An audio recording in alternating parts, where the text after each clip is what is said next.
Et ce matin, on a la joie d'accueillir Stéphanie Mertenaïcher, chef de projet et directrice adjointe à la Fondation O2. Bonjour. Bonjour. Vous allez bien? Oui, très bien. Frisqué un peu. Oui, aujourd'hui, c'est pas terrible.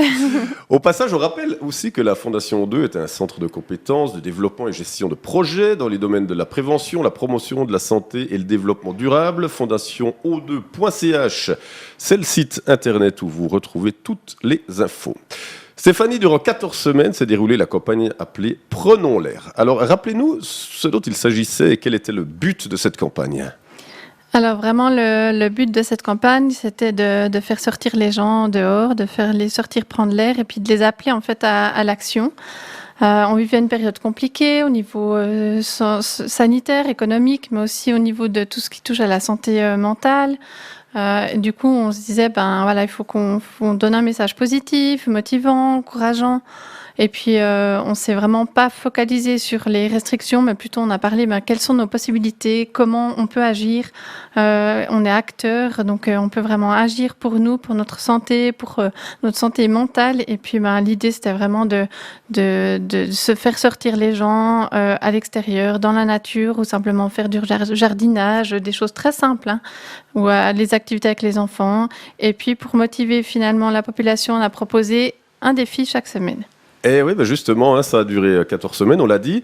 À chaque défi relevé, les participants coloriaient une partie du mandala. Et justement, alors, au niveau de la participation, est-ce que ça a été un succès ?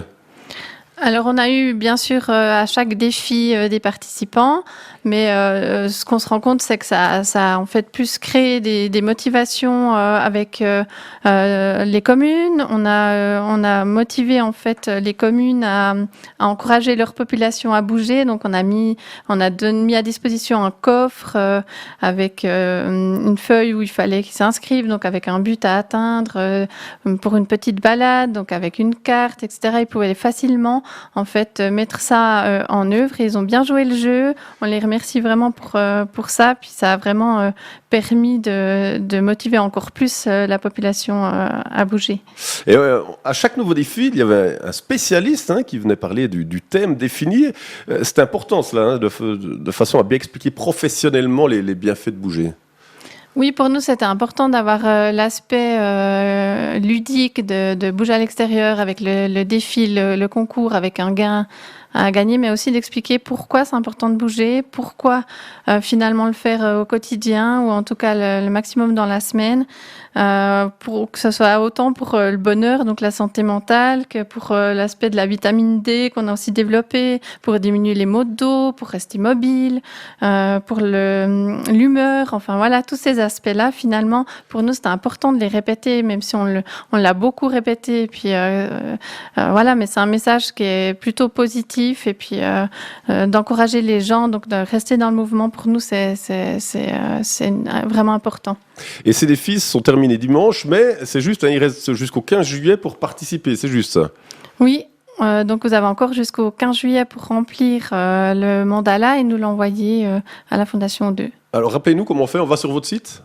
Alors, il y a le site qui permet de télécharger le mandala, ou alors vous l'avez reçu dans votre boîte aux lettres. Ça date déjà, vu que c'était en avril. Mais vous pouvez soit reprendre la carte postale du tout ménage, soit le télécharger sur le site de la campagne gardonslecap.ch. Et en plus, il y a des beaux cadeaux à gagner. Oui, il y a vraiment un beau cadeau. Donc, une nuit dans une cabane du Mont à Queuve, ou alors des bons chez les commerçants. Alors, en résumé, Stéphanie, si vous deviez résumer justement toute cette campagne en quelques phrases, avec depuis 14 semaines, là, je pense que vous avez dû en entendre et en voir des choses, vous diriez quoi? Pour nous, je dirais que c'est des messages positifs, c'est des belles rencontres, des beaux partenariats, des beaux échanges. Voilà, oui. Pour nous, c'était vraiment une belle expérience de créer une campagne avec des messages aussi encourageants et motivants dans cette période un peu maussade. Ouais. Clairement, et je peux vous dire, j'ai croisé une personne que j'avais plus vue depuis plusieurs mois la semaine passée en vieille ville à Delémont. Première chose qu'elle m'a dit, j'ai rempli le mandala.